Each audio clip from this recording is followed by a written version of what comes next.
Hola, soy Adi, la organizadora de OKC Spanish. Hi, I'm Addie, the organizer for OKC Spanish. In this video, I'll be reading the article for our January 2023 beginners meeting titled Nuestros tiempos exigen reavivar el compromiso con los derechos humanos, dice el secretario general. Publicado el 10 de diciembre de 2022 por las Naciones Unidas. So, as usual, I'm not going to be translating anything in this article. However, hopefully you have access to see the notes that I've left.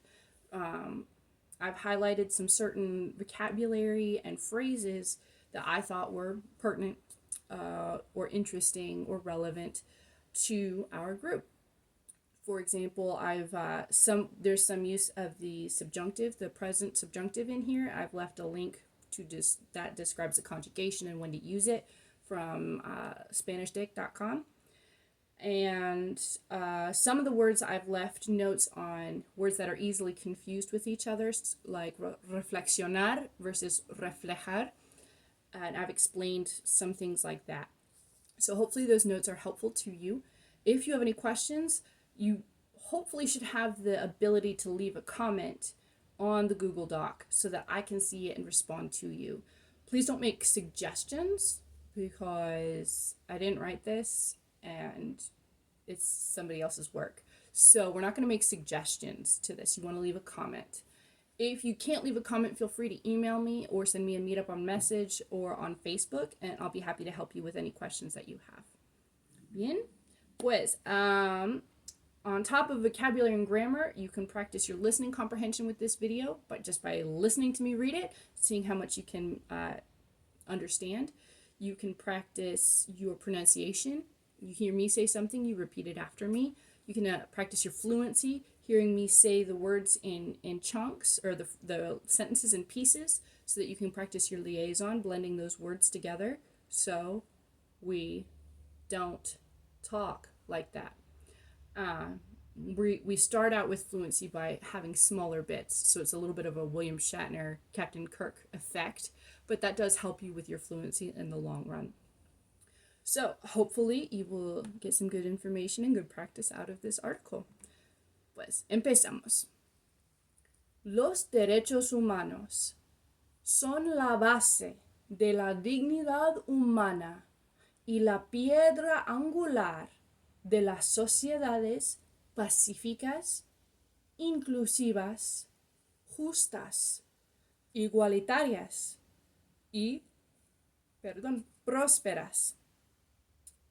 Afirmó este sábado el secretario general de las Naciones Unidas.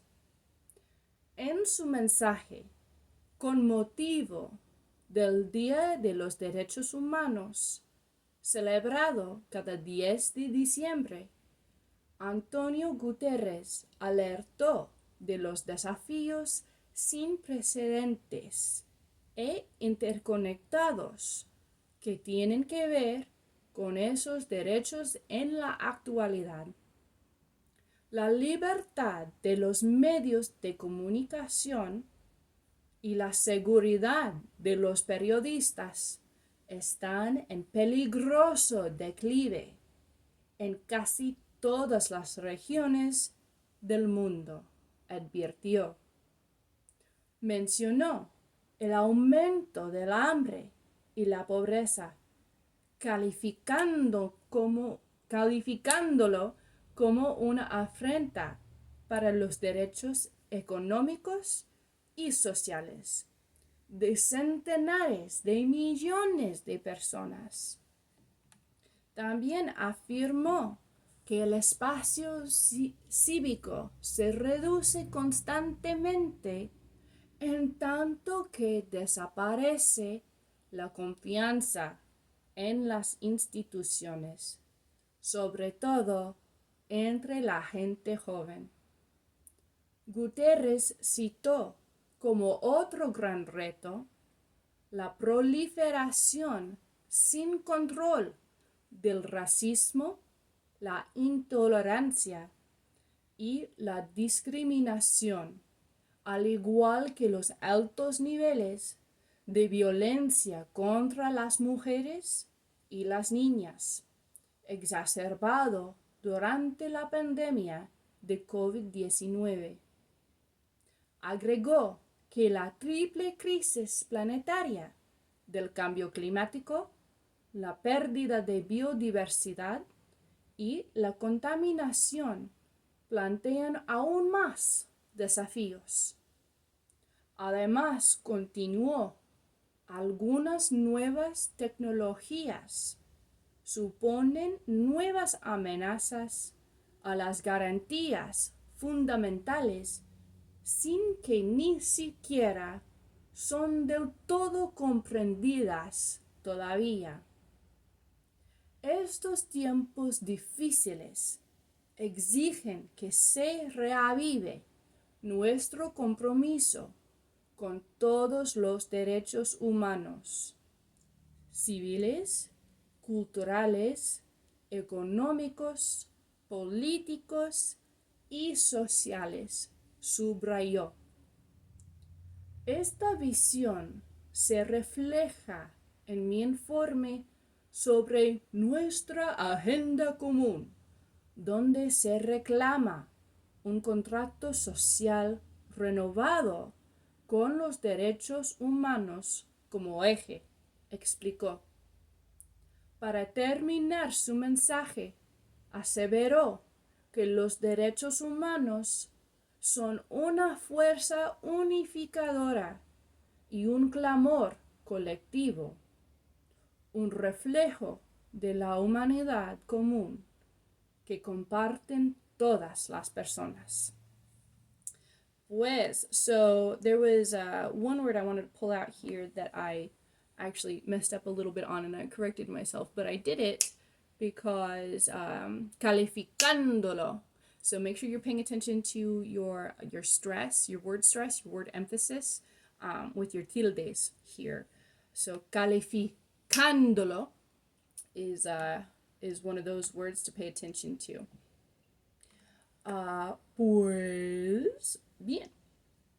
Again, if you have questions, leave a comment on the Google Doc or communicate with me however you are able to. Muy bien. Pues las preguntas de discusión, so the discussion questions. Again, I will not be translating these, but when I say contéstame or dime, that is your cue to pause the video so that you can practice responding out loud to me. That way you can try and make your Spanish a little smoother and a little bit more fluid, gaining some confidence, hopefully. Pues, don't forget, your responses can be as simple or as detailed as you like, okay? If you're struggling to come up with a response, remember on the meeting activity sheet, there are responses that I put on there, kind of like a fill in the blank type of deal, so to help you kind of formulate that depending on where you are in your language journey. Bien. Pues número 1. ¿Cuál es el tema de los derechos humanos más impactante para ti? Dime. Muy bien. Número 2. ¿Cuál es un obstáculo que impide la realización de los derechos humanos? Dime. Bien. Número 3. ¿Quién tiene la obligación de hacer cumplir con los derechos humanos? Dime. Bien. Pues, so those were the discussion questions. Remember, if you are struggling to answer something in the meeting and you can't come up with anything is practice. So if I say, ¿cuál es el tema de los derechos humanos más impactante para ti? And you just kind of go blank, you can say, me quedo en blanco. Means, your mind went blank. So saying anything is worth saying. So it doesn't necessarily have to be a correct response or a specific response. This is not school. I just want you to speak. I want you to express yourself. So hopefully this video was helpful to you. And if it was not, feel free to comment or communicate with me to help me improve these videos. and because I just kind of make these up myself. The questions are actually the hardest part. So if my questions are kind of weird, it's because they're really hard. To keep them light, I don't want the meeting to get super, super sad. So hopefully this was good. And I will see you in January. Adios.